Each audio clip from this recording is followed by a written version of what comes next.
Añoranzas de electricistas, de Víctor Manuel Sánchez. La historia de los electricistas nos permite encontrar una trayectoria política de su presente.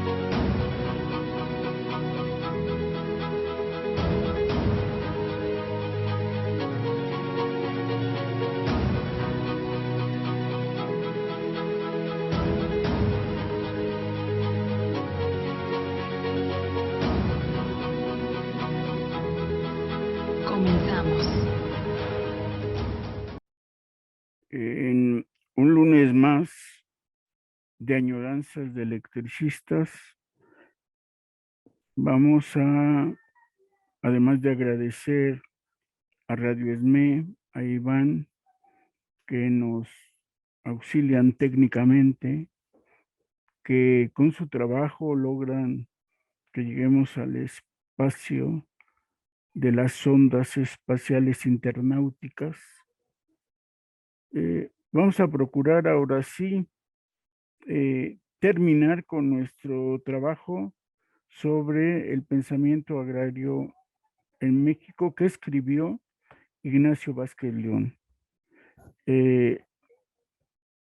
Están conociendo cómo vamos narrando la historia, que es un contexto sobre todo, que reconocemos en el compañero y camarada Vázquez León su actividad política y su conciencia proletaria como sindicalista.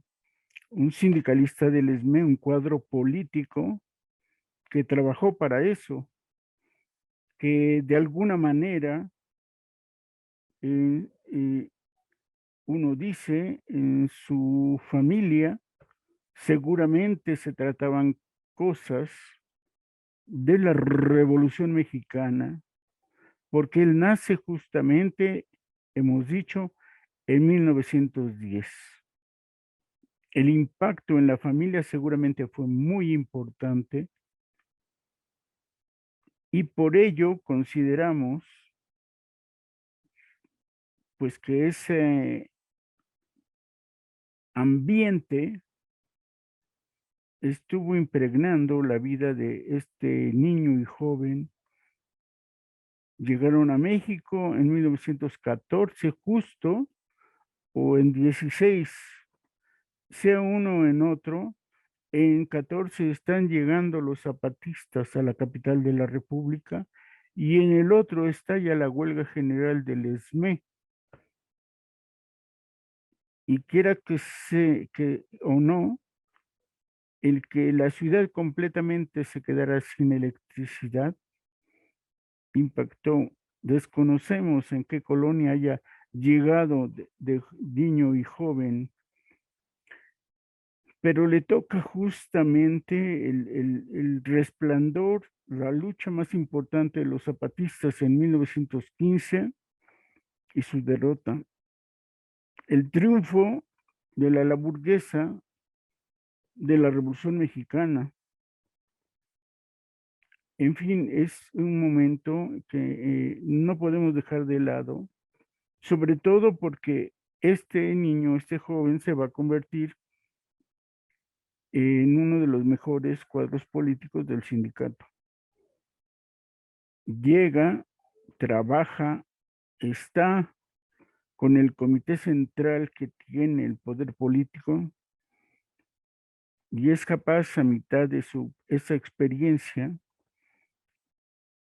de distanciarse, de criticar, de convertirse en una disidencia, estar en otro grupo político y participar con la misma consecuencia que lo hizo mientras estaba con el grupo político que detentaba el poder sindical electricista.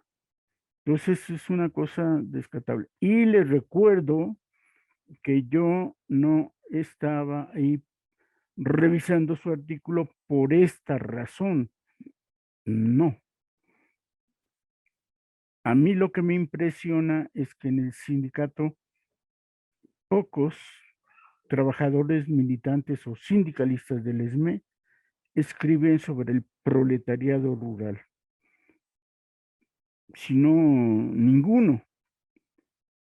No escriben sobre los campesinos, sobre los agricultores, sobre el proletariado rural que debe de ser una clase unida con el proletariado industrial. Entonces, esa división que se dio desde tiempos inmemoriales en México, donde los que han hecho siempre los movimientos fuertes, los movimientos políticos, las revoluciones han sido los campesinos y en su gran mayoría los indígenas. Y entonces es muy evidente, y por eso me llamó la atención que hubiera 3 artículos que se llamaron, que se siguen llamando Pensamiento Agrario en México. Considero que le faltó un artículo para el cierre. Lo voy a seguir buscando a ver si existe, de tal manera que llegase a alguna conclusión sobre la necesaria unidad que debe de haber entre la lucha campesina, la lucha agraria y la lucha obrera industrial. Pero no hay tal hasta el momento. Entonces, vamos a procurar cerrar porque no, yo he roto todos los conceptos que dicen que no debemos hacer en materiales filmados, que debemos ser de 20 minutos, que debemos descansar, que no tiene que ser de 1 hora, hora y 10, y menos que tengamos que ver 1, 2, 3 o 4 trabajos de video, de película, de documental, y solo así. Dicen que eso no se debe hacer, jamás, y yo lo hago. Ahí la regué. En fin, a mí el artículo me llamó la atención y de repente veo este nombre y lo busco de la manera que se debe de hacer una crónica para ver qué más averiguamos del autor. Por desgracia murió hace tiempo. Nunca tuve la oportunidad de indagar, de preguntar a sus hijas, conocí a algunas de ellas, ¿dónde está su papá? ¿Dónde viven? ¿Puedo platicar con él? Se pudo haber hecho. Y me he quedado con las ganas siempre de hacer una historia. Bueno, en aquel tiempo no lo pensaba sobre Ignacio Vázquez, lo he pensado con otros personajes y no lo he hecho, de buscar su biografía, quiénes son y a través de ellos saber lo que pasa en Compañía de Luz, saber lo que pasa en el sindicato. La primera vez que lo pensé fue con Eduardo Camacho Gasca y no lo hice. No supe por qué. En otra ocasión, aunque se lo iba a plantear al secretario general, ex secretario, bueno, el secretario general en los años 50, Agustín Sánchez Denis, a la mera hora me turbé, no se lo dije, no lo hicimos. He tenido interés en destacar algunos, un camarada en Necaxa, que lo conocí cuando fui a visitar Necaxa y era el secretario de actas y con él quería trabajar, con ABA, y no lo hice tampoco. Entonces, una historia de la división de Necaxa a través de un personaje vivo, actuante, participante. Cuando lo conocí era muy activo, muy lúcido, muy militante. Y años después regresé y resultaba que ella cargaba un machete. Las cosas en provincia, en las divisiones, son muy candentes. Y los compañeros, los electricistas, la gente de campo, es hoy podemos decir muy machista, no se les puede decir nada porque luego se encabritan y el compañero tenía dificultades con la gente del comité y suponía que lo podían atacar o matar. Y él andaba con un machete. En fin, es una historia muy ilustrativa de lo que puede pasar en provincia y de las condiciones completamente diferentes que se dan en Necaxa o acá, como se dice luego en la matriz. Bueno, por estos 3 artículos busqué quién era Ignacio Vázquez León y encontré una historia que ustedes van a poder leer. Ya le entregué al compañero Iván el documento de estas añoranzas de electricistas. Me salieron casi 60 cuartillas, ubicando primero el contexto y después comentando los artículos del pensamiento agrario en México. Y puse un anexo de un documento sobre cómo se organiza el ESME para preparar la huelga en el caso de una revisión de contrato colectivo. Bien, pues vamos a tratar de terminar. Voy a ser breve con 2, 3 casos que siguen y destacaré la importancia de cómo escribió nuestro compañero estos artículos y destaco, por supuesto, es que escribe muy bien, no sé cómo decirlo más que de esa manera. Ignacio Vázquez León es claro, tiene muy buena redacción y sabe buscar información. Eh, eh, Solo en la primera parte, el primer artículo, no sabemos qué libro leyó de Abad y Keipo, pero sabe dar, como decimos en metodología, las citas, las referencias adecuadas, de tal manera que se sabe cuándo él está tomando información, datos o las referencias directas de Abad y Keipo. Es decir, él leyó a Abad y Keipo y sabe, y como vimos, hizo una biografía. El ideario agrario lo hizo de esta manera, una síntesis. Abad y Keipo dice, esta es su ideario agrario. Inciso A, división gratuita de todas las tierras de alengas entre los indios y las castas. Fíjense nada más, puro zapatismo.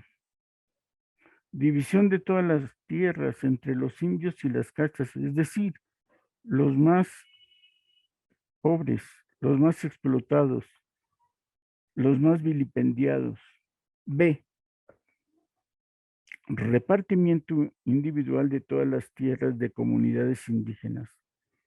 Aquí no sé si le exagera, sino debería de haber surgido el pensamiento indígena de que la tierra es de todos, de una comunidad, no se debe repartir, bueno, se reparte, pero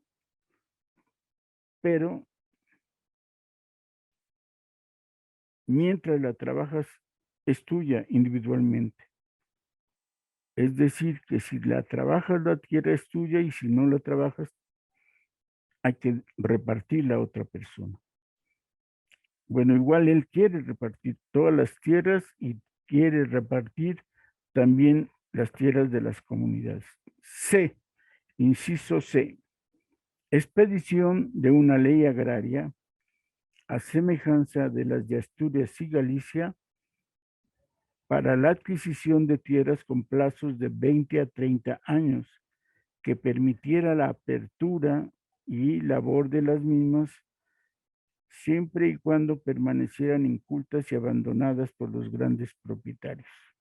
En la misma idea del punto A, B y C, si cada periodo de años se revisan las tierras y no se están trabajando por los grandes propietarios, se les quita y se reparten.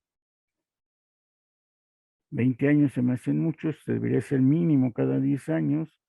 Si los grandes caciques, hacendados, no están trabajando, ¿saben qué? Se las quitan y se reparten a indios, castas, agricultores, campesinos.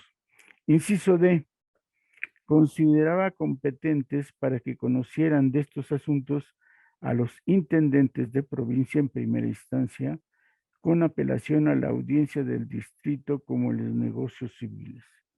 Antes de centralizar estos asuntos es en las localidades, en la provincia y no en la capital. Inciso último, inciso D, libertad para vecindarse con los pueblos indios, con derecho a construir en ellos casas y edificios y la obligación de pagar el sueldo ocupado sin distinción de clases, españoles, mestizos e indios. Entonces, libertad para cambiarte. Aquí pongo los 3 libros que creo que consultó el compañero y he agregado unas fotografías. Aquí está el joven Ignacio Vázquez León, el de la izquierda, y se ve joven todavía. La fecha de la foto indica que es 1945 y que está en la orilla o en el zócalo. Por la manera como está tomada, pues solo se ve el cielo. Un compañero que no he podido reconocer, me da la impresión que es otro compañero, Ignacio, del comité, pero en 1945, entonces todavía no llega el gran momento de la lucha contra el charrismo sindical, y entonces fue a uno de los mítines que se organizaban. Probablemente por el año pudiera ser cuando se está proponiendo candidato a la presidencia, donde Rivera Rojas se equivoca.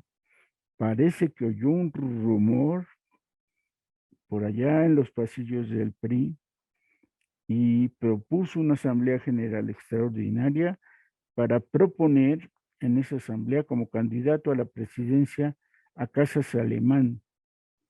El rumor es que ha de haber oído alemán y en vez de ir por Miguel Alemán Velasco, va por Casas Alemán. Eso fue el inicio de la ruptura, de la caída, la separación del llamado senador Rivera Rojas, porque se equivocó y llega con el acuerdo de la Asamblea del ESME a proponer al Consejo Nacional del PRI a Casas Alemán. Y el PRI votó por mayoría, excepto por el ESME, por Miguel Alemán. Y ya se equivocó, y siempre que se equivoca alguien, lo desahucian. En este caso, considero que lo dejaron solo al momento de que los del ESME, las bases trabajadoras, decidieron destituirlo. Bien, el siguiente artículo es Miguel Hidalgo y Costilla.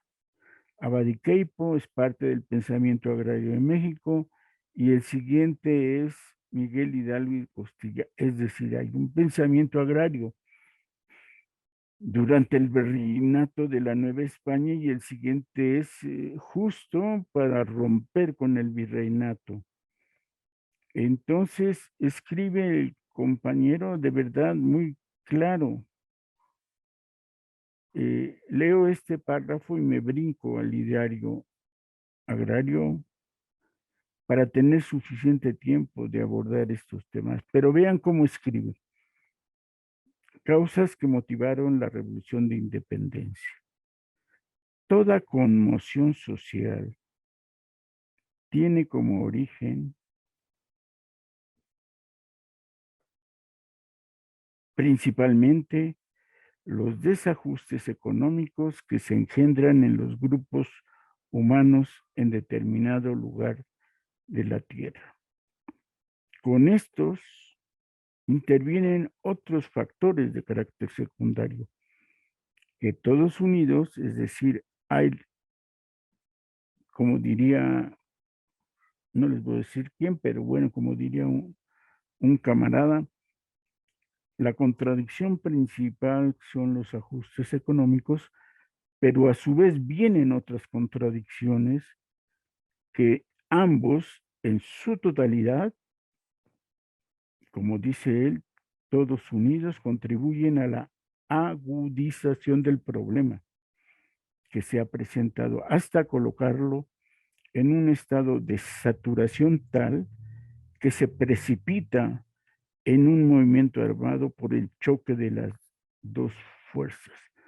Hay, en un momento determinado, las relaciones sociales de producción entran en contradicción y se da una transformación, un choque dentro de estas fuerzas. La primera dice interesada en seguir conservando el estado de cosas hasta entonces, y la segunda actuando dinámicamente sobre la anterior con el afán de lograr subvertir el orden existente para traducirse en una transformación total del sistema.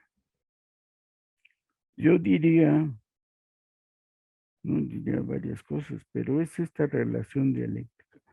Es una manera, lo voy a decir tal cual, es una manera clara de escribirnos, de plantearnos el prólogo, el inicio de la contribución a la crítica de la economía política de 1847, Carlos Marx. Punto. Yo considero que leyó, que estuvo al pendiente y que efectivamente, como lo plantea en sus palabras, nos queda claro.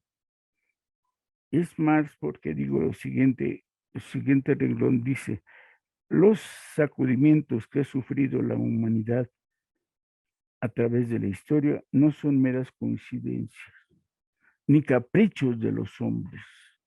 Es la transformación de las estructuras económicas creadas por los detentadores de la fuerza que no han sido capaces de satisfacer las necesidades de la subsistencia de la humanidad. Y entonces es la dialéctica misma en su proceso histórico. De verdad les recomiendo que soliciten que busquen en la página de Radio ESME el artículo. Les iba a decir busquen la revista, pero eso es más complicado. No sé en qué condiciones están las revistas en la biblioteca para decirles, busquen estos 3 artículos de Vázquez León en la revista Lux, porque es muy importante que lo lean. Y sinceramente no sé cómo esté la biblioteca, si ya está funcionando, para que lo lean con calma y esto. Pero el vanidoso de Víctor Sánchez les dice, chequen en la página de Radio ESME. Entonces nos va a explicar, bueno, está el documento y lo pueden pedir, lo pueden bajar, como se dice ahora, lo bajan a su computadora, si pueden, y es mejor, a mí me gusta mejor tenerlo en papel y poderlo leer con calma. Entonces, yo considero que les puede ayudar muy bien este texto y que con calma lo puedan revisar ustedes. En este y el siguiente trabajo, lo que él va a hacer es una combinación del proceso histórico con la explicación del pensamiento agrario, es decir, los postulados agrarios de Hidalgo al momento que se va desarrollando la independencia, la revolución de 1810.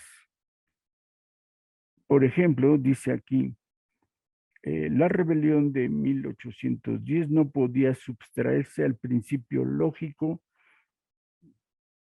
de estos poderosos que explotan y unas mayorías que viven, que sobreviven, que malviven. Y dice, no debemos extrañarnos que los grupos en pugna hayan dictado disposiciones encaminadas a la resolución del mismo problema, a la diferencia de que cada partido usaba su propio procedimiento, mientras el insurgente Hidalgo, mientras Hidalgo es claro y conciso. El realista es tímido y oscuro, pues este último todavía pretende conservar por más tiempo su poderío sobre la Nueva España. Se dice que la Revolución de Independencia reconoce para los indígenas y mestizos el deseo vehemente de reivindicar sus tierras. El llamado cura Hidalgo fue entendido por dichas castas como el ofrecimiento para liquidar la desigualdad en la distribución de la propiedad territorial. Es claro que este es el pensamiento que encierra el movimiento de insurgencia, pues a nadie escapa que las tierras mal distribuidas desde el principio se acumularon en unas cuantas manos, los españoles, los nacidos en España, tomando en propiedad de un particular que debía ser la propiedad del pueblo entero, pues el territorio de entonces era el pueblo de acá, el pueblo mexicano, o si se quiere el pueblo azteca, el pueblo olmeca. Cierta forma, dice, cierta forma individual impuesta en gran manera a la división y que por tanto siempre se ha exigido y exige el dueño facultades cuantiosas.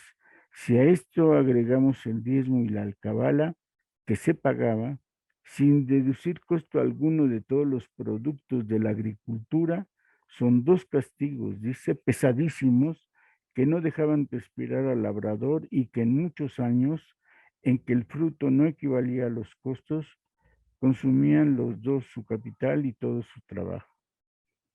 Es una cita que supongo de un historiador que trabaja al personaje a Miguel Hidalgo y Costilla.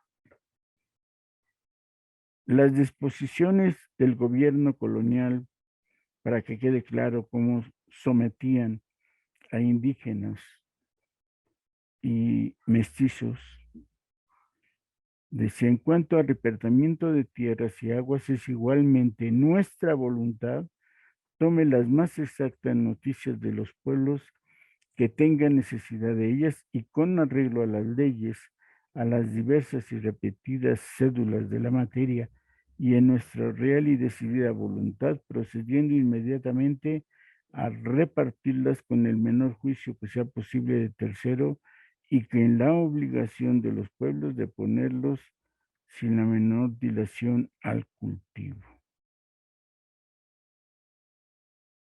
El 26 de mayo de 1810 se excluye a las castas del reparto de tierras y solamente se toma en cuenta la exención del tributo. Dice esta ley que la expresada gracia de la exención del tributo sea extensiva a los indios y castas de las demás provincias de América, que la gracia del repartimiento de tierras de los pueblos de los indios no se extienda a las castas, que se cumplan con el mayor rigor las reales órdenes y disposiciones que prohíben a las justicias el abuso de comerciar en el distrito de sus respectivas jurisdicciones bajo el espacioso título de repartimiento.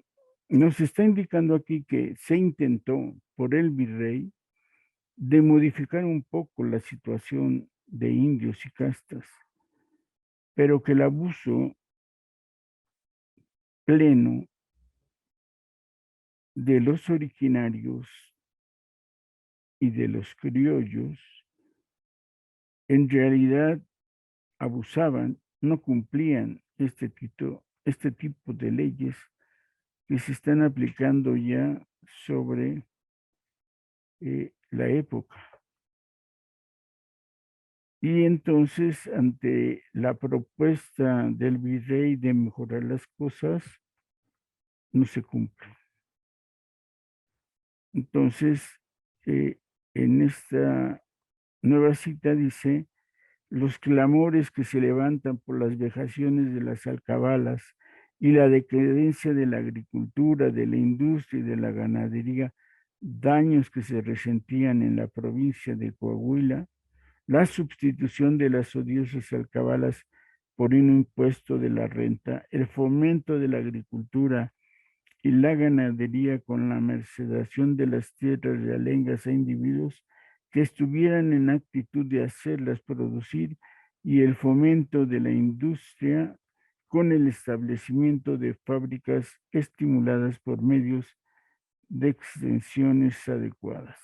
Una petición que no se hizo, ¿no? Y por eso viene este movimiento. La posición del cura Hidalgo es nítida y contundente, nos escribe Vázquez León. Si la abolición de la esclavitud propuesta necesaria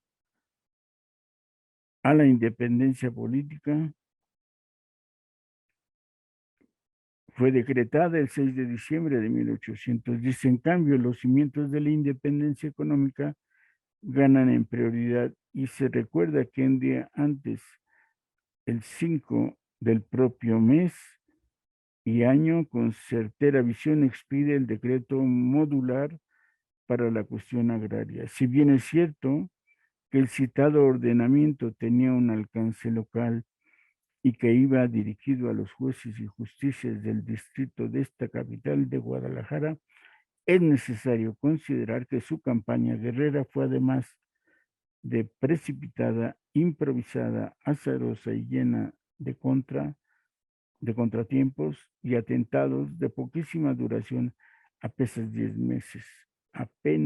meses. Si la suerte hubiera sido otra para el caudillo, sus amplios conocimientos históricos, sociales y económicos, fundamentalmente de los miserables, de las capas sociales del pueblo bajo, lo hubiera orillado a llevar un programa amplio y renovador. Aquí sucede lo que luego hacemos. Yo creo que este párrafo está a partir de las lecturas que estaba haciendo, pero se sabe que iba al fondo de las cosas. Se sabe que se le pide, pues, una cuestión que seguramente sabía, porque lo que le motiva a él es este diálogo directo con las comunidades, sobre todo con los indígenas, para reconocer esas condiciones sociales de existencia, ¿no?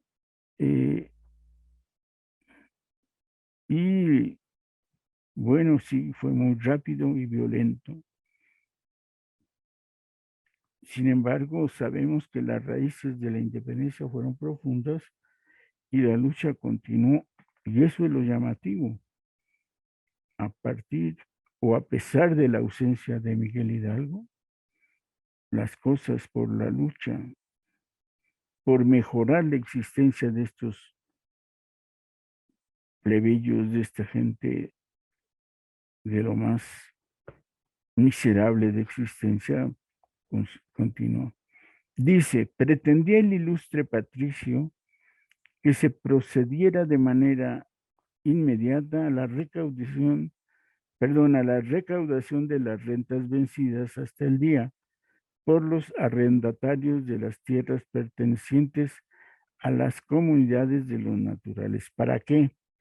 Enterándolos en la caja nacional, se entregue a los referidos naturales las tierras para su cultivo, sin que para lo sucesivo puedan arrendarse, pues es mi voluntad que su goce sea únicamente de los naturales en sus respectivos pueblos.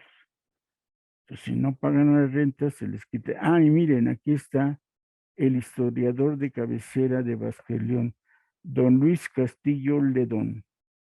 Él mismo lo dice, es quien más ha profundizado en la historia del héroe. Afirma que tuvo en sus manos este historiador el documento original del proyecto para el establecimiento de un instituto agrario, adelantándose con este hecho 150 años a la creación de nuestro actual departamento agrario.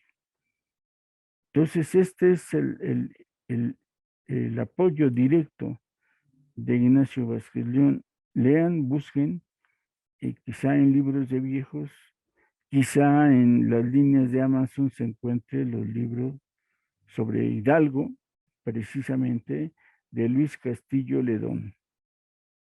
Entonces, él nos ubica claramente el punto de dónde es su fuente y que encuentra suficiente información sobre el pensamiento agrario de Hidalgo. Y termina propiamente así: hijos míos, no os dejéis seducir o engañar, ahora os lisonjea con el atractivo halagüeño de que os dará la tierra, no os la dará y os quitará la fe. Un pensamiento común de los arzobispos y obispos de la época contra Hidalgo.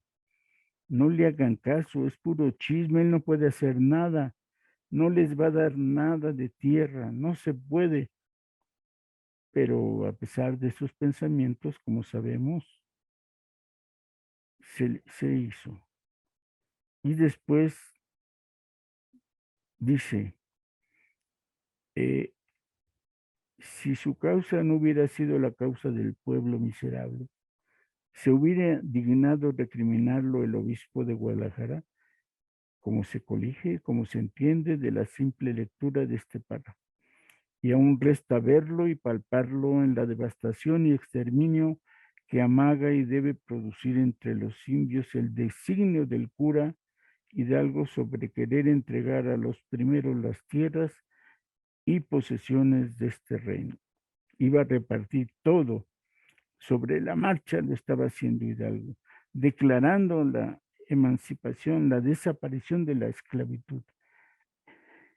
Y el reparto de tierras está claro. Ahora resulta que tanto Abad y Queipo como Hidalgo quieren repartir las grandes extensiones de tierra propiedad de caciques y hacendados a las castas y a los indios.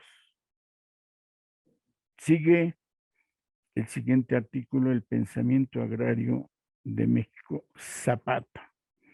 Y en este trabajo, en este artículo de Zapata, él va a desarrollar esta misma idea de platicarnos cómo es la historia de Zapata y, en este sentido, realzar que Zapata como Hidalgo, sobre la capacidad de lucha de los pueblos, va aplicando, demandando, resolviendo la problemática del campo.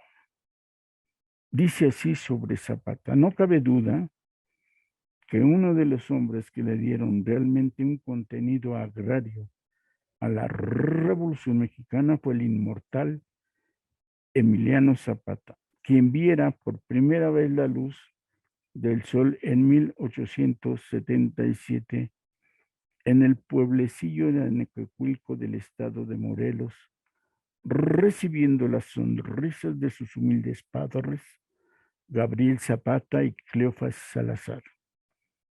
Miren, ahora sabemos bueno, yo no sabía el segundo apellido de Emiliano Zapata, Emiliano Zapata Salazar, quienes nunca pensaron en aquel tierno niño que les robaba sus caricias fuera a ser al correr de los años una de las primeras figuras de nuestro México revolucionario.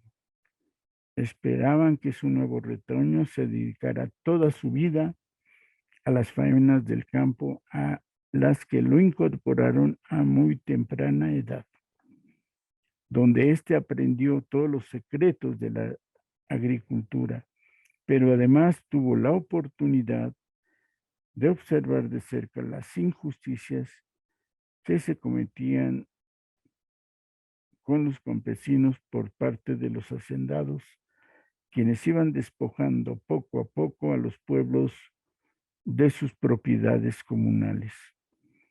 Una ocasión escuchó Zapata de labios de su progenitor un comentario sobre los despojos cometidos por los hacendados vecinos y el sistema de explotación que estos habían implantado, imponiéndoles una esclavitud peor. Bueno, entonces,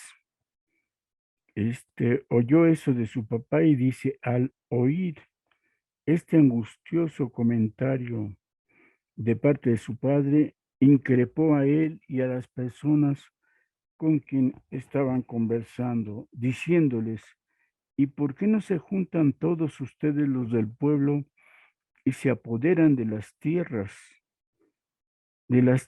que les han quitado? Don Gabriel le contestó que contra el dominio de los señores hacendados no se podría hacer nada por tener ellos todo. Pero, no conforme Emiliano con la respuesta de su padre, le hizo saber que cuando él creciera, recuperaría las tierras que les habían quitado.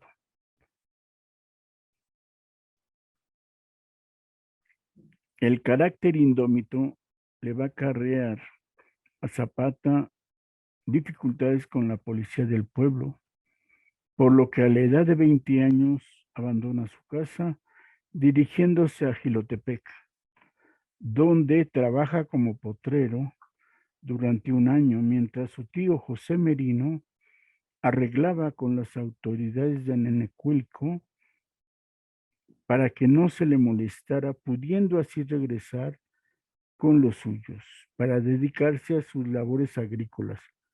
Pero no le fue posible normalizar sus faenas del campo debido a que cada día que transcurría se ponía más difícil la situación de los campesinos, quienes eran objeto de las ambiciones de los hacendados, tocándole el turno a Villa de Ayala y a Nenecuilco la invasión latifundista.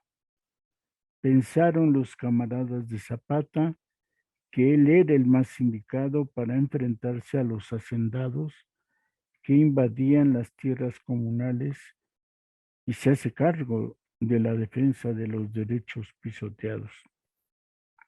Es decir, finalmente las circunstancias lo van a llevar a aquella situación que de niño le dijo a su padre. Convoca a los moradores de Ayala y a Nenecuilco para invitarlos a defender con las armas en la mano los derechos que tenían sobre las tierras. Esas tierras que les habían quitado por los ambiciosos latifundistas. Esta excitativa le acarrea dificultades con los gobernadores y hacendados, mandándole de leva al 9º regimiento que se encontraba en Cuernavaca, de donde fue sacado por don Ignacio de la Torre, quien lo mandó a México para que se hiciera cargo de sus finos caballos.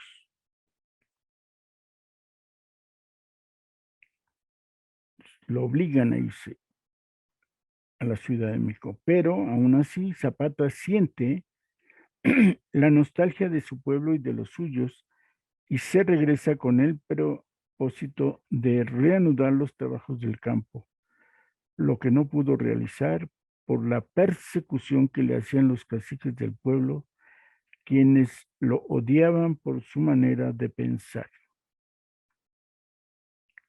no pudiendo vivir tranquilo, nos dice Vázquez León, no pudiendo vivir tranquilo en su pueblo, Zapata decide irse para Chietla, Puebla, donde presta sus servicios como arrendador de los caballos de un señor Martínez de origen español. Encontrándose en ese lugar, participa en una campaña política, perdón tantito, perdón,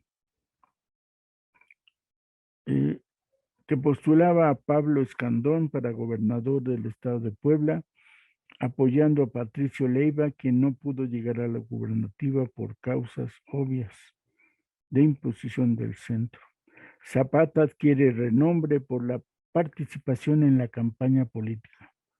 Volvemos al punto, que nos diga qué libro está leyendo, porque nos hace un resumen de las condiciones particulares y de cómo se va moviendo Zapata a un lado, cómo lo encarcelas, cómo se lo llevan a la... Y de todos modos, eh, se sigue fomentando en él una perspectiva necesario del campo, necesario de la repartición y del retorno de las tierras que les han quitado a sus pueblos. En Cuautla dice, el 10 de marzo de 1911, lugar donde deciden Zapata y sus amigos rebelarse contra el tirano. Se dirigen a Villa de Ayala, organiza una guerrilla y al mando de este pequeño grupo lo toma Pablo Torres Burgos, quien pertenece en las primeras escaramuzas, asumiendo la jefatura Zapata para hacer justicia al campesinado. Debemos recordar que la situación del campesino se fue agravando más, a tal grado que en poco tiempo se hace imposible soportar la vida impuesta por los dueños de la tierra, caciques y hacendados. Por otro lado, había una incipiente masa obrera que era explotada y vejada por sus patrones, quienes veían en sus servidores unos esclavos que tenían que agotar en su provecho hasta la última gota de su fuerza muscular, dándoles en cambio un mendrugo que calmara por momentos el hambre de ellos y su familia, para que así no perecieran en perjuicio de explotadores que necesitaban sus servicios para enriquecerse. Dice entonces que estalla en 1910 y en el norte aparece Zapata y en el sur ya venía combatiendo Emiliano. Como sabemos, no está escrito, pero como sabemos, Madero convocó a la revolución en 1910. Y dice aquí, triunfa la revolución maderista, pero Zapata es defraudado por Madero, quien no cumple con los postulados del Plan de San Luis en lo relativo a las reivindicaciones sociales de los hombres del campo, ya que el plan aludido fue reformado de acuerdo con los tratados que se firmaron en Ciudad Juárez, donde se comprometió el gobierno a reconocer los fallos de los tribunales y la legitimación de todos los actos de la administración pasada. Este proceder de Madero indignó a Zapata, por lo que se decidió continuar con la lucha y para que ésta se caminara sobre bases sólidas y no se dijera que el zapatismo era un grupo de bandoleros. Zapata expide el plan de Ayala, que desconoce a Madero como jefe del movimiento y reconociendo entonces en su lugar al general Pablo Orozco. Pero si éste no aceptaba, tomaría el mando el propio Zapata. Este es el contenido del plan de Ayala. Nos dice Vázquez León que fue la base medular de la Revolución Agraria de México. Las partes que selecciona Vázquez León son las siguientes. Como parte adicional del plan que invocamos, Hacemos constar que los terrenos, montes y aguas que se hayan usurpado los hacendados, científicos o caciques a la sombra de la tiranía y de la justicia venal entrarán en posesión de esos bienes inmuebles, desde luego los pueblos o ciudadanos que tengan sus títulos correspondientes de esas propiedades, de las cuales han sido despojados por mala fe de nuestros opresores, manteniendo a todo trance con las armas en la mano que se establezca el triunfo de la revolución. En virtud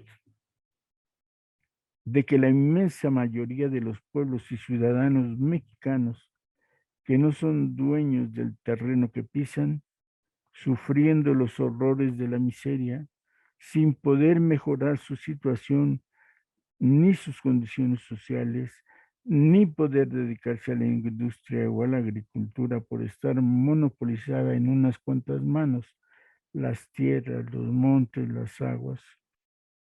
Por esta causa, se expropiarán previa indemnización de la tercera parte de esos monopolios a los poderosos propietarios de ellas a fin de que los pueblos y ciudadanos de México obtengan ejidos, colonias, fondos legales para el pueblo o campos de sembraduría o de labor y se mejore en todo y en parte toda la falta de prosperidad y bienestar de los mexicanos. Va a expropiar una tercera parte, se va a pagar dos terceras partes, expropiación completa. Reconoce quiénes son esos sus enemigos. Queda claro aquí, los hacendados, científicos o caciques que se opongan directa o indirectamente al presente plan, se nacionalizarán sus bienes y las dos terceras partes que a ellos corresponden se destinarán para indemnizaciones de guerra, pensiones de vida y huérfanos de las víctimas que sucumban en la lucha por el presente mal. Sigue pensando en que la mayoría de propiedades, bienes e inmuebles serán para las necesidades de la revolución que encabezan.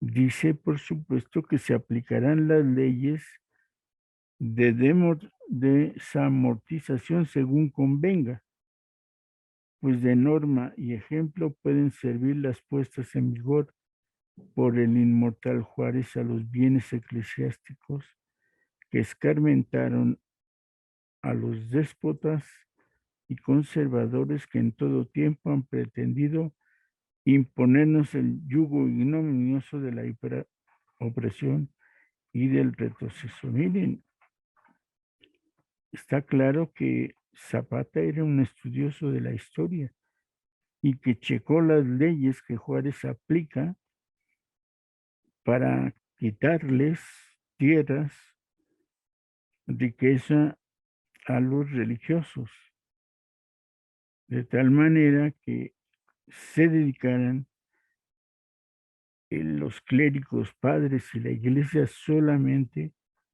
a los asuntos espirituales y no estar explotando en especial tierras y pueblos indígenas.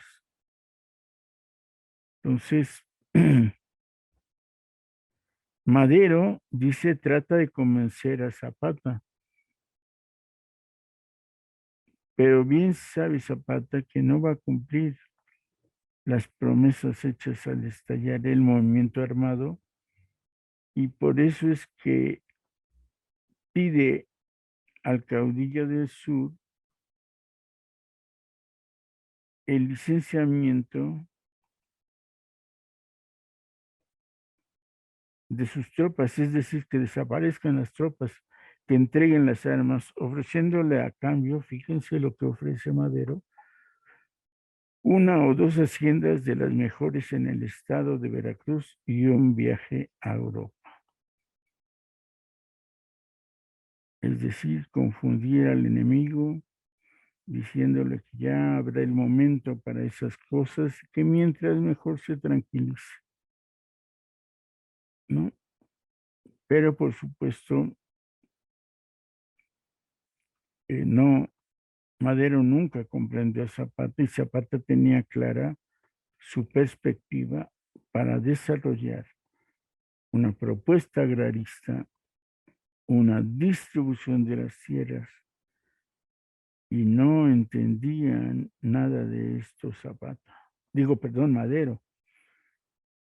Y no es fácil que ceda traicionando a sus principios por los cuales había expuesto toda su vida en un movimiento de carácter armado.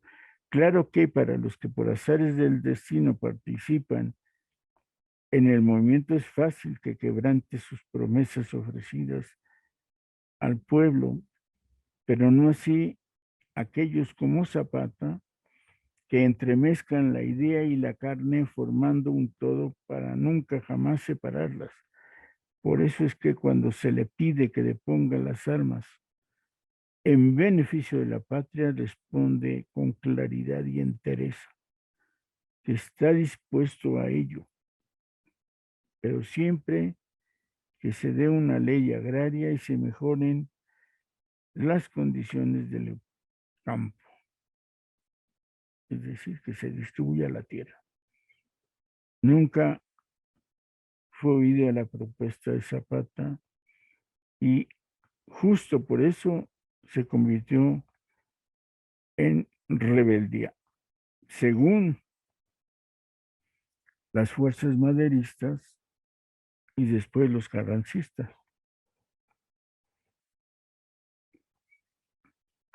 Por eso Zapata siguió luchando, aún después de que asesinan a Madero, sabe entonces que las cosas están peor. Gildardo Magaña escribe esto sobre Zapata, sobre esas condiciones que se vivían. Si no hay honradez ni sinceridad, ni el firme propósito de cumplir con las promesas de la revolución, si teniendo algunos hombres armados que a nadie perjudican se pretendió asesinar, tratándome de acabar por este medio con el grupo que ha tenido la osadía de pedir que se devuelvan las tierras que les han sido usurpadas, y las cárceles de la República están atestadas de revolucionarios dignos y viriles porque han tenido el gesto de hombre de protestar con la claudicación de Madero.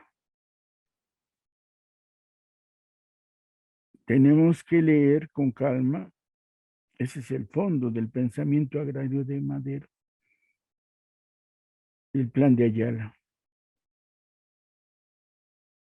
Tenemos que entender que en esta lucha de la revolución, Zapata como Villa tuvieron un plan agrario para defender, para capturar y el progreso de los campesinos, de los indios campesinos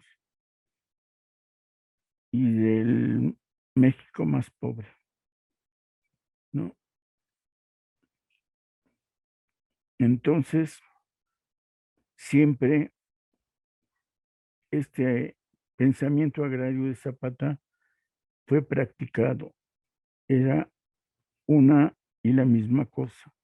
Plan de Ayala, ni modo, revolución armada para aplicar el plan de Ayala, que significaba que entren en posesión de tierras, montes y aguas que les pertenecen, porque desde siempre eran sus posesiones. Incluso, y es lo que llama la atención, en Nueva España los virreyes reconocieron, el rey reconoció que tenían sus leyes y le expidieron sus propiedades, sus documentos de dominio, y tenían muy bien el entorno, el mapa, las líneas que les correspondían de sus tierras. Zapata, en este sentido, nunca quebrantó su pensamiento, siguió firme con su propósito de mejorar a los hombres del campo. Como sabemos, fue traicionado y asesinado en 1919. Y este es el anexo, que les digo que lo que me llamó mucho la atención es el primer renglón. Dice: soy miembro activo del Sindicato Mexicano de Electricistas desde hace 25 años, habiendo vivido varias revisiones de contrato colectivo de trabajo, y os recuerdo que en alguna de ellas la sedicente Compañía de Luz y Fuerza Motriz S.A. haya presentado en su contraproyecto de contrato colectivo una sola cláusula, es decir, nunca ha presentado una cláusula en beneficio de sus trabajadores. Bueno, se nos acabó el tiempo. Les comento que el documento va a ser subido en Radio ESME para que lo tengan en su mano, para que chequen y vean los únicos artículos sobre pensamiento agrario, y que las dos partes fundamentales que desarrolla Hidalgo por una parte y Emiliano Zapata por la otra van intrínsecamente unidos. Documentos, propuestas y práctica llevada a la acción para que este pensamiento agrario se concrete en una realidad de los campesinos en su momento. Bueno, los indios siempre han sido de los más explotados, queda claro, en tiempos de la independencia con Miguel Hidalgo, sobre todo, por supuesto, en tiempos de Zapata, comunidades agrarias, comunidades indígenas también. Bueno, nos vemos en otra añoranza de electricistas, y les quiero pedir un favor publicitario, es completamente, miren, en la editorial Viceversa lo pueden conseguir en Fondo de Cultura y Miguel Ángel de Quevedo, en Amazon. Es bueno conocer la historia del SMEI cuando surge, y ni modo, es publicidad, pero espero que lo compren. Nos vemos hasta el próximo lunes en otra añoranza de electricistas. Hasta luego. Síguenos a través de www.radiosme.org.